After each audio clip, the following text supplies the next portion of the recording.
부활의 아침 예배하는 우리들에게 주님께서 은혜와 평강 내려주시기 바랍니다. 오늘은 시편 20편입니다. 그들은 비틀거리고 우리는 바로 서도다. 그들은 비틀거리고 우리는 바로 서도다 라는 제목으로 하나님 말씀 전하겠습니다. 오늘 시편 20편의 표제어를 보시면 다윗의 시라고 쓰여져 있는 것을 보게 될 겁니다. 보통 이렇게 쓰여져 있는 것은 다윗이 저자일 때, 다윗이 쓴 시일 때 이런 표현이 쓰여져 있어요. 근데 오늘 본문에서는 그 의미가 조금 다릅니다. 시편 20편의 다윗의 시라고 하는 것은 다윗을 위한 시다라고 하는 의미를 가지고 있어요. 왜냐하면 오늘 본문은 다윗이 전쟁에 나갈 때 백성들이 그러한 다윗을 위해서 중보하는 그런 기도의 내용이기 때문에 그렇습니다. 그래서 오늘 본문의 시를 다른 말로 소위 출정시라고 이야기를 합니다. 전쟁을 나가기 전에 불렀던 노래. 대개의 학자들은 오늘 시편의 배경을 사무엘하 10장으로 봐요. 암몬과 아람이 연합군을 형성해서 이스라엘을 공격을 했을 때, 그때 굉장히 절체절명의 위기였거든요. 그때를 배경으로 한다라고 생각을 합니다. 암몬과 아람의 연합군은 엄청난 수의 병거와 마병을 앞세워서 이제 이스라엘을 쳐들어왔어요. 수적인 면에서 이스라엘을 아주 훨씬 압도하는 그런 전쟁이었어요. 아주 큰 위기에 이제 이스라엘이 처해 있었죠. 당장 전쟁을 치르러 하는 그러한 상황 가운데서 근데 다윗은 놀라운 모습을 보이는데 바로 하나님의 앞에 나아가서 이제 번제와 소제를 드리는 겁니다. 예배를 드렸던 것이에요. 그리고 백성들은 그러한 다윗의 주변에서 다윗을 위해서 오히려 기도해주는 그런 광경이 오늘 본문은 우리들에게 보여주고 있는 것이죠. 그래서 오늘 본문을 그냥 세 부분으로 나눌 수가 있는데 3절까지는 이제 왕의 제사가 연락되기를 바랍니다라고 하는 이제 백성들의 기도가 담겨져 있고 4절부터 6절까지는 이제 하나님께서 왕이 하는 기도를 좀 들어주십시오 라고 하는 그런 간구의 내용이 들어져 있고 또 마지막 7절부터 9절까지는 왕의 승리를 구하는 최종적인 간구가 적혀 있습니다. 고대 사회에는 전쟁이 참 많았어요. 그 세계사는 전쟁사라고 할 수 있지 않습니까? 이스라엘 백성들도 전쟁이 끊이지 않았습니다. 지금도 세계 곳곳에서 전쟁이 끊임없이 계속해서 일어나고 있죠.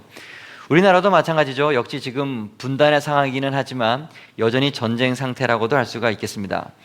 사실 우리가 살아가고 있는 삶의 모든 순간순간들이 다 전쟁이 아니겠습니까? 아이들은 입시 전쟁을 치러야 하죠. 청년들은 취업 전쟁을 치르고 있습니다.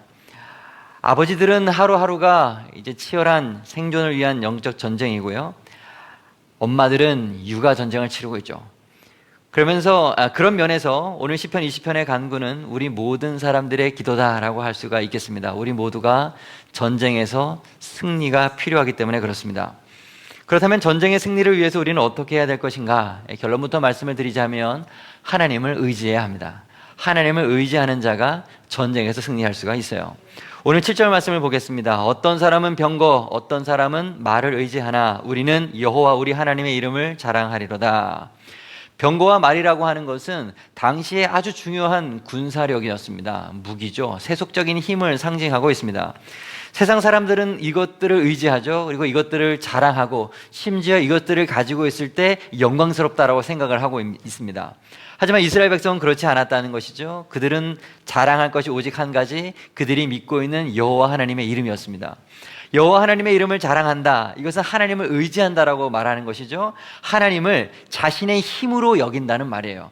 내 힘으로 싸우지 않고 하나님께서 대신 싸워줄 것을 믿음으로 여호와 하나님의 이름을 지금 자랑하고 있는 것이죠.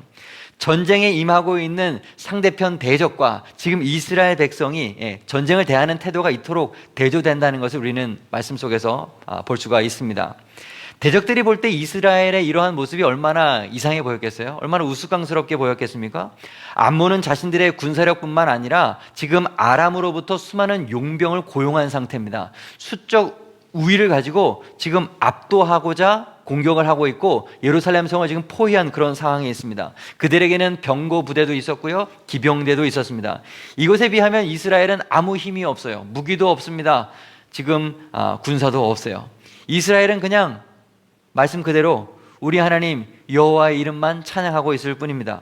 심지어 8절 말씀을 보세요. 그들은 비틀거리며 엎드러지고 우리는 일어나 바로 서도다. 이제 이스라엘은요 승리를 장담하기까지 하고 있습니다. 대적들이 볼 때 아직도 싸우지도 않았는데 저들이 하는 노래를 들을 때 지금 뭐 하고 있는 거야? 얼마나 어이없는 상황일까요? 그죠? 근데 우리는 알죠? 실제로 이 전쟁이 어떻게 됩니까? 누가 승리를 하는 거죠? 이스라엘 백성의 승리로 이 전쟁은 끝나고 맙니다. 요압의 전략과 하나님의 도와주심으로 인해서 그 수많은 아람 군대와 이 암몬 족속들은 다 무너져 버리고 맙니다. 오늘 시편 20편이 전쟁을 시작하기 전에 출정시라고 한다면 다음 시편 21편은 모든 전쟁에서 승리를 마치고 난 후에 개선시라고도 할 수가 있겠습니다. 이스라엘은 언제나 그렇게 승리를 했어요. 그들은 하나님의 이름으로 늘 승리하는 백성이었습니다. 이스라엘의 전쟁에는 특징이 있죠. 바로 성전이라고 하는 거예요. 거룩한 전쟁이라는 거죠. 하나님께서 전쟁을 시작하시고 하나님께서 이끌어 주시고 하나님께서 친히 승리케 해주시는 전쟁인 것이죠. 전쟁의 주체가 사람이 아닌 거예요. 하나님이십니다. 하나님께서 전쟁의 주관자가 되시기 때문에 그 전쟁은 거룩한 전쟁, 성전이 되는 것이죠. 가나안 정복 전쟁을 생각해 보시기 바랍니다. 이스라엘 백성이 군사력이 우수해서 여리고 성을 무너뜨렸습니까? 아니죠. 그들은 그저 하나님의 말씀을 따라서 성 주위를 뱅뱅 돌았을 뿐입니다. 그런데 누가 무너뜨려 주시는 거예요? 하나님께서 그냥 무너뜨려 주신 것입니다. 하나님이 하신 거예요. 다윗과 골리앗의 싸움을 생각해도 그렇죠. 인간적으로 볼 때 다윗이 어떻게 골리앗과 대적이 됩니까? 다윗은 어린 목동에 불과하지 않습니까? 갑옷도 입은 것이 없고 손에 칼도 무기도 어떤 것도 들지 않았어요. 그냥 물매 하나에 양칠 때 들고 있었던 그거 그냥 그대로 들고 골리앗 앞에 나가지 않았습니까? 그에 반해서 골리앗은요 키가 3m나 됩니다. 튼튼한 강한 견고한 갑옷을 입고 있고 칼과 단창으로 무장을 하고 있었습니다. 골리앗은 싸움에 이골이 난 아주 장수였어요. 하지만 어떻게 됩니까? 물맷돌 하나에 골리앗은 다윗 앞에 엎드러지게 됐고 다윗은 골리앗의 시체 위에 굳게 선 것을 우리는 알 수 있지 않습니까? 어떻게 이런 일이 일어납니까? 다윗이 여호와 하나님의 이름을 의지하고 나아갔기 때문에 하나님께서 승리를 허락하신 거예요. 다윗이 잘 싸워서가 아니라 하나님께서 이기게 하셨기 때문에 이기게 된 것이죠. 사무엘상 17장 45절 다윗이 블레셋 사람에게 이르되 너는 칼과 창과 단창으로 내게 나아오거니와 나는 만군의 여호와의 이름 곧 내가 모욕하는 이스라엘 군대의 하나님의 이름으로 내게 나아가노라. 그렇습니다. 하나님의 이름을 의지한다라고 하는 것은 대적들의 볼 때 인간적으로 볼 때에는 굉장히 어리석어 보이고 어이없는 그런 일이처럼 보일 수 있어요. 하지만 이것은 믿는 자에게 있어서 가장 큰 능력이 되는 거예요. 이 사실을 잊지 않기를 바랍니다. 세상 사람에게 어리석은 것이 우리에게는 능력이 돼요. 내가 아무리 볼품 없어도 대적이 아무리 힘이 세고 큰 권능을 가졌다 하더라도 하나님의 이름이 더 큰 힘이 됩니다. 세상에서 하나님보다 강한 것은 없는 것이죠. 세상 모든 일은 하나님의 섭리에 의해서 움직입니다. 하나님의 이름을 의지하는 것이 우리 성도들의 가장 큰 능력입니다. 사랑하는 여러분, 인생의 난관에 봉착했을 때, 인생의 전쟁에 처해 있을 때 여호와 하나님의 이름을 의지하는 여러분이 되기를 간절히 축복합니다. 마귀는 자꾸 그런데 우리를 유혹하죠. 너 세상 힘을 의지해라. 너도 그 힘을 가져야지 승리하면서 살 수 있어. 여러분, 세상은요, 이 세상 공중권세 마귀가 잡고 있는 것이 이 세상이기 때문에 이 세상은 힘의 원리가 지배되는 세상이에요. 그렇기 때문에 어쩔 수 없이 우리는 너무나 자주 그 힘에 위축될 때가 많이 있고 너도 그 힘을 가지라고 하는 도전에 나도 속을 때가 많이 있어요. 나도 저런 힘을 가지고 있어야 되는 것이 아닌가라고 생각할 때가 많습니다. 그러나 여러분, 인생은요 힘이 없어서 망하는 것이 아닙니다. 오히려 반대예요. 우리에게 힘이 있을 때, 우리가 성공했을 때, 내가 힘이 세졌을 때 그때가 더 위험한 것입니다. 인간은 잘 되고 힘을 가지면 자신을 신뢰하게 되죠. 그때가 바로 망하는 지름길입니다. 자신의 힘으로 인생을 세우고 자신의 스스로의 힘으로 무너지는 게 그게 사실은 모든 인생의 역사죠. 그래서 하나님은 늘 뭐라고 말씀하십니까? 눈에 보이는 군사와 마병을 의지하지 말라. 오직 여호와 하나님만 의지하라. 계속해서 하나님께서는 당신의 백성에게 이것을 주입시키는 것입니다. 싸움은 너희가 싸우는 것이 아니다. 내가 싸우는 것이다. 이 부분에서 다윗도 사실 큰 실수를 저질렀던 적이 있었습니다. 인구조사를 했었던 적이 있었어요. 사무엘하 24장 2절이죠. 이에 왕이 그 곁에 있는 군사령관 요압에게 이르되 너는 이스라엘 모든 지파 가운데로 다니며 이제 단에서부터 브엘세바까지 인구를 조사해서 백성의 수를 내게 보고하라 하니 요압과 신하들이 옆에서 말렸습니다. 왕이시여 하지 마십시오. 하지만 다윗은 끝까지 강행했어요. 인구조사해라. 그리고 결국 했어요. 결국 어떻게 됩니까? 그 일 때문에 하나님께서 진노하셔서 하루아침에 전염병을 돌게 하셔서 7만 명이나 되는 이스라엘 백성이 다 죽게 하셨습니다. 왜 하나님께서 이토록 화를 내시죠? 왜 하나님께서 이렇게 심판하시는 것입니까? 인구조사는 다윗이 자신의 힘을 확인하려고 하는 시도였기 때문에 그래요. 내 나라가 얼마나 강성해졌는가, 내 힘이 얼마나 큰가를 눈으로 재보고 싶어서 인구조사를 했기 때문에 하나님께서 그 마음의 찰나를 아셨던 것이죠. 그것까지도 허락하지 않으시는 것입니다. 민감하게 그 부분을 지적하시고 징계하시는 것이죠. 하나님은요, 하나님 외에 그 어떤 것도 우리가 의지하는 것, 그것을 절대로 극도로 싫어하세요. 하나님은. 다시, 하나님은 우리가 하나님 외에 그 어떤 것을 의지하는 것, 그것을 극도로 싫어하시는 하나님이십니다. 그러므로 하나님의 백성은 자신의 힘을 의지하면 안 돼요.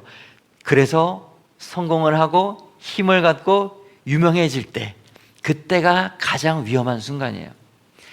우리는 아사 왕처럼 기도해야 합니다.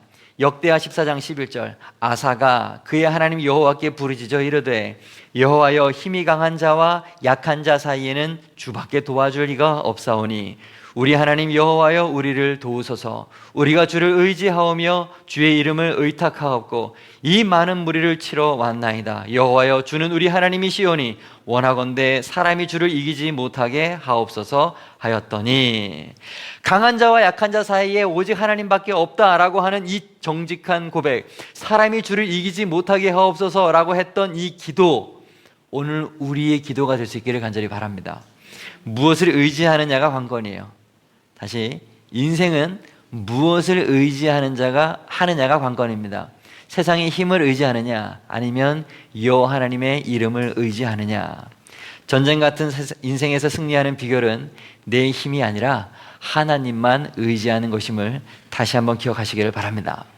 다음으로 오늘 2절과 3절 말씀을 보시겠습니다. 성소에서 너를 도와주시고 시온에서 너를 붙드시며 내 모든 소재를 기억하시며 내 번제를 받아주시기를 원하노라. 지금 이스라엘 백성이 다윗을 위해서 기도하고 있잖아요. 그죠? 근데 다윗은 뭐 하고 있는 거예요? 하나님께 소제와 번제를 올려드리고 있습니다. 전쟁하기 전에 먼저 하나님 앞에 엎드려서 예배를 드리고 있는 다윗의 모습을 우리는 볼 수가 있어요. 다윗은요, 알고 있었던 거죠. 내가 얼마나 유한한 존재인지, 내가 얼마나 연약한 존재인지를 알고 있었던 것이죠. 그리고 이 전쟁이 하나님의 전쟁이라는 것을 알고 있었던 것이죠. 사실 전쟁을 치르기 전에 준비할 게 얼마나 많이 있습니까? 병사들도 모아야 되지 않겠습니까? 무기도 만들어야 되지 않겠어요? 밤새 전략과 전술을 계획을 세워도 모자랄 판인데, 지금 다윗은 그 모든 것을 다 뒤로 하고 하나님 앞에 먼저 엎드려서 예배드리고 있습니다. 어찌 보면 전쟁과 전혀 상관없는 일을 지금 하고 있는 것처럼 보입니다.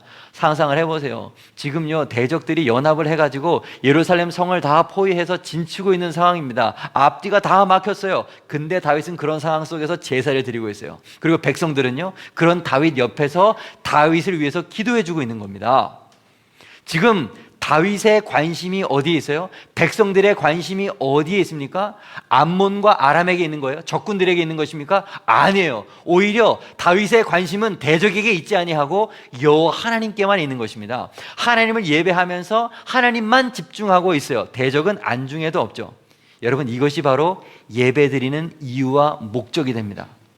찬송가 288장에 이런 가사가 있어요. 잘 아는 찬양이죠. 3절 말씀에 보면 주 안에 기쁨 누림으로 마음의 풍랑이 잔잔하니 세상과 나는 간 곳 없고 구속한 주만 보이도다. 예배하면 이렇게 된다는 거예요. 예배를 드릴 때 우리의 시선이 하나님께 고정됨으로 인해서 세상과 나는 간 곳 없다고 말합니다. 하나님의 영광이 찬란하게 나에게 비춰주는 그 상황에서 이 세상에서 나를 번민케 했던 수많은 문제들은 사라져버린다는 거죠. 힘이 없고 연약한 나도 사라져버린다는 것입니다. 오직 구원하시는 구속자이신 주님만 보게 되는 것, 할렐루야. 이것이 바로 예배 드릴 때에 우리에게 주어지는 유익인 것입니다. 이런 예배 드리는 여러분 되기를 바랍니다.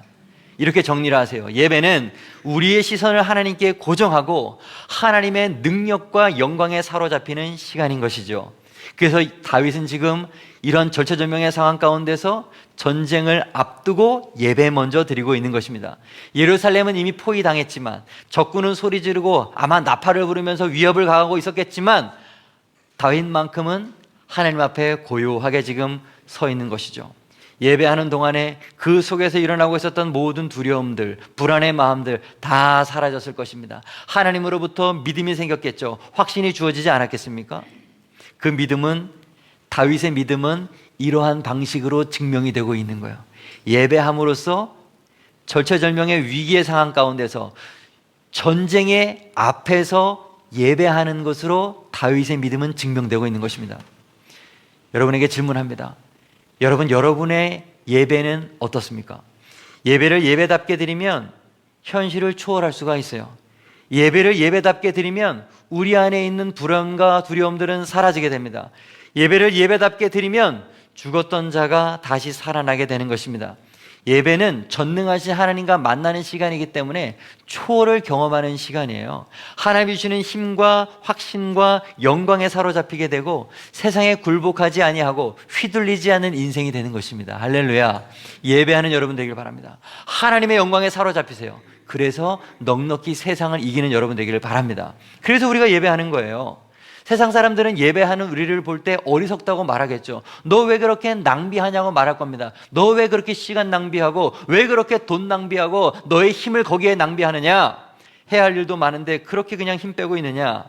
그들은 우리를 그렇게 여길 수 있어요. 그러나 우리는 모든 것 위에 예배를 가치를 두고 예배하는데 가장 큰 힘을 써야 합니다. 아무리 바빠도, 아무리 중요해도 모든 일을 멈추고 예배할 때는 예배해야 되는 거예요. 예배 받으실 하나님께서 그 바쁘고 그 중요한 일을 주관하시는 분이 되기 때문에 그렇죠. 하나님께서 세상의 주권자잖아요. 그것을 믿는다면 아무리 바쁘고 아무리 중요한 일이라도 뒤로 미룰 줄 알아야 되는 거죠. 시편 121편 1, 2절 내가 산을 향하여 눈을 들리라. 나의 도움이 어디서 올까? 나의 도움은 천지를 지으신 여호와에게서로다. 예배함으로 인생의 전쟁을 이기시는 새생명 베다니의 모든 성도 되기를 다시 한번 축복합니다. 특별히 오늘 5절 말씀을 보면요, 백성들은 이미 승리한 것처럼 기도를 하고 있다는 것을 알게 됩니다. 다시 한번 볼까요? 5절 우리가 너의 승리로 말미암아 계가를 부르며 우리 하나님의 이름으로 우리의 깃발을 세우리니. 승리의 깃발을 세우고 승리의 찬양을 부르겠다는 것입니다. 여러분, 지금 사실 예루살렘, 이스라엘의 상황이라고 한다면은 한숨이 나와야 되는 거예요. 통곡이 나와야 되는 것입니다. 개가가 아니라 애가를 불러야 되는 거예요. 근데 이스라엘 백성은 다윗 왕이 전쟁에서 승리할 것을 기정사실화하면서 하나님의 이름을 높이는 찬양을 미리 부르고 있는 것입니다. 상 파악이 안 된 거예요? 아니면 뭐 적군을 너무 얕보고 교만해가지고 이런 말을 하고 있는 겁니까? 아니죠. 당시의 상황을 그들은 너무나 잘 알고 있었어요. 이스라엘의 위기 상황이라는 것을 누구보다 잘 알고 있었습니다. 그럼에도 불구하고 그들은 이런 노래를 부르고 있는 것입니다. 왜? 하나님께서 자기들의 기도를 들으셨다는 것을 확신하고 있기 때문에 그런 거예요. 하나님께서는 기도를 들으시는 분이세요. 다시, 하나님은 우리가 기도할 때 우리의 기도를 들으시는 분이세요. 그리고 기도를 들으시는 하나님께서는 반드시 응답하시는 분이시고 반드시 승리를 주시는 분이십니다. 하나님께서 도와주시면 아무도 대적할 수가 없어요. 여호수아가 가나안 땅을 정복할 때를 생각해 보시기를 바랍니다. 여호수아가 가는 길에는 거칠 것이 아무것도 없었어요. 여호수아가 가기 전에 이미 대적들이 벌벌 떨었다고 성경이 말을 합니다. 싸우기도 전에 벌벌 떠는 거예요. 하나님께서 함께 하시면 그렇게 되는 것을 믿으시길 바랍니다. 하나님께서 함께 하시면 기도하고 믿는 자에게 이런 일이 일어나는 거예요. 더 이상 위기는 위기가 아니고 전쟁도 패배의 두려움이 없는 거죠. 이미 이긴 싸움을 싸우는 게 그리스도인의 인생의 전쟁이에요. 하나님은 우리들에게 약속해 주셨습니다. 시편 50편 믿음으로 같이 읽어보시죠. 시작. 환난 날에 나를 부르라. 내가 너를 건지리니 내가 나를 영화롭게 하리로다. 아멘. 다윗과 이스라엘 백성들은요, 이 약속의 말씀을 의지해서 이 포위가 되고 죽을 것 같은 전쟁의 상황 가운데서도 하나님께 지금 부르짖는 거예요. 그리고 승리를 확신하는 것입니다. 전쟁을 하기도 전에 승리의 계가를 부르면서 여호와 이름의 영광을 부르고 있는 것이죠. 남유다에 여호사밧이라고 하는 왕이 있었어요. 그때도 모압과 암몬이 연합군을 형성해서 이스라엘을 침공했거든요. 얼마나 그때도 위기였는지 모릅니다. 여호사밧이 온 유다의 금식을 선포하고 하나님 앞에 기도했어요. 역대하 20장 12절 우리 하나님이여 그들을 징벌하지 아니하시나이까 우리를 치러 오는 이 큰 무리를 우리가 대적할 능력이 없고 어떻게 할 줄 알지 못하옵고 오직 주만 바라봅니다. 이렇게 기도를 했어요. 그러자 하나님께서 여호사밧에게 응답을 해주셨습니다. 역대하 그 밑에 15절 말씀, 너희는 이 큰 무리로 말미암아 두려워하거나 놀라지 말라. 이 전쟁은 너희에게 속한 것 아니요 하나님께 속한 것이니라. 내일 너희는 그들에게로 내려가라. 이 전쟁에는 너희가 싸울 것 없나니 대열을 이루고 서서 너희와 함께한 여호와가 구원하는 것을 그냥 봐라. 할렐루야. 하나님께서 이렇게 말씀해 주셨어요. 내일 싸우게 될 텐데 너희는 싸울 것 없다. 그냥 봐라. 내가 어떻게 싸워주는지 봐라. 이렇게 얘기하시는 거예요. 이 응답을 들은 후에 여호사밧이 어떻게 행동하는지 아세요? 그의 행동이 너무너무 멋진데요. 노래하는 사람들을 불러다가 거룩한 예복을 입히고 군대 앞에서 그냥 승리의 찬양을 부르게 해요. 그냥 보시죠. 21절, 노래하는 자들을 택하여 거룩한 예복을 입히고 군대 앞에서 행진하며 여호와를 찬송하여 이르기를 여호와께 감사하세 그의 인자하심이 영원하다 하게 하였더니. 싸우기도 전이에요. 전쟁하기도 전이에요. 근데 감사 찬양을 부르라는 거예요. 이미 이겼어. 지금 상황은 달라진 것이 아무것도 없어요. 대적은 여전히 밖에 있어요. 하지만 여호사밧은 여호와 하나님께서 주신 약속의 말씀을 믿고 있는 거죠. 이미 승리를 거둔 것처럼 미리 찬양을 부르고 있는 것입니다. 사랑하는 여러분, 우리도 이렇게 선취적인 신앙을 가져야 되는 거예요. 이미 구한 것은 받은 줄로 믿는 선취적 신앙 갖는 여러분 되기를 간절히 바랍니다. 많은 성도들이 기도는 하는데 기도하기 전과 기도한 후의 모습이 별반 다르지 않아요. 기도하기 전에도 걱정이고 기도한 후에도 그대로 걱정입니다. 왜 그래요? 선취적인 신앙이 없기 때문에 그렇습니다. 여러분, 기도했으면 받은 줄로 믿으시기 바랍니다. 마가복음 11장 24절, 그러므로 내가 너희에게 말하노니 무엇이든지 기도하고 구하는 것은 받은 줄로 믿으라. 그리하면 너희에게 그대로 되리라. 기도한 것을 하나님께서 이미 이루어 주셨다라고 하는 이 믿음, 이러한 믿음이 진짜 믿음이에요. 비슷한 말씀이 성경에 참 많아요. 마태복음 7장 7절, 구하라 그리하면 너희에게 주실 것이요 찾으라 그리하면 찾아낼 것이요 문을 두드리라 그리하면 너희에게 열릴 것이니. 요한일서 3장 22절, 무엇이든지 구하는 바를 그에게서 받나니 이는 우리가 그의 계명을 지키고 그 앞에서 기뻐하시는 것을 행함이라. 하나님의 약속의 말씀을 받고 그 기뻐하시는 것을 행하는 사람은 무엇이든지 구하라는 거예요. 그럼 하나님께서 주신다라고 하는 선명한 약속이 성경에 수많은 곳에서 쓰여져 있는 것이죠. 여러분, 왜 기도하면서 의심하십니까? 왜 기도하면서 동일하게 염려하십니까? 선취적인 믿음을 가지세요. 기도한 것은 하나님이 들으시고 하나님이 들으신 것은 반드시 응답하세요. 다윗은 전쟁의 한가운데서 지금 기도하고 있고 기도하면서 기도가 무엇인지를 배워가고 있습니다. 한 치 앞도 모르는 상황에서 회복의 기미가 보이지 않는 이런 어려움의 상황 속에서 그때 비로소 우리는 기도를 배우는 거예요. 어둠의 순간에서 기도를 배우는 겁니다. 성경 공부하면서 배웠던 기도는 힘이 없어요. 안정된 직장 가운데서, 문제 없는 삶 가운데서 기도를 배우는 것은 쉽지 않아요. 아슬아슬한 삶의 위기 가운데서 모든 것이 다 끝났다, 다 허물어졌다, 캄캄하고 안개가 자욱한 그런 상황 가운데서 비로소 우리는 진정한 기도가 나오고 기도의 진 면목을 배우게 되는 것입니다. 다윗은 폭풍 전야와 같은 이런 상황 가운데서 하나님께 집중하고 기도하고 있어요. 기도가 무엇인지를 기도하는 가운데 배우고 있죠. 우리도 다윗처럼 전쟁 같은 인생 속에서 전쟁의 한복판 가운데서 하나님을 바라볼 수 있기를 바랍니다. 하나님만 우리의 힘이 되어 주십니다. 하나님은 당신의 이름을 위하여서 기도하는 우리들에게 의의 길로 인도하여 주시고 승리를 허락하여 주실 것입니다. 전쟁 가운데서 부르는 노래, 오늘 우리의 노래가 되기를 간절히 소망합니다. 말씀 정리하겠습니다. 그들은 비틀거리고 우리는 바로 서도다. 첫째, 하나님의 이름을 의지하는 것이 성도의 가장 큰 능력이다. 두 번째, 예배는 우리의 시선을 하나님께 고정하고 하나님의 능력과 영광에 사로잡히는 시간입니다. 마지막 세 번째, 구한 것은 이미 받은 줄로 믿는 선취적 신앙을 가져야 합니다. 오늘부터 믿음으로 기도하기를 결단하는 우리 모두가 되기를 바랍니다. 기도하겠습니다.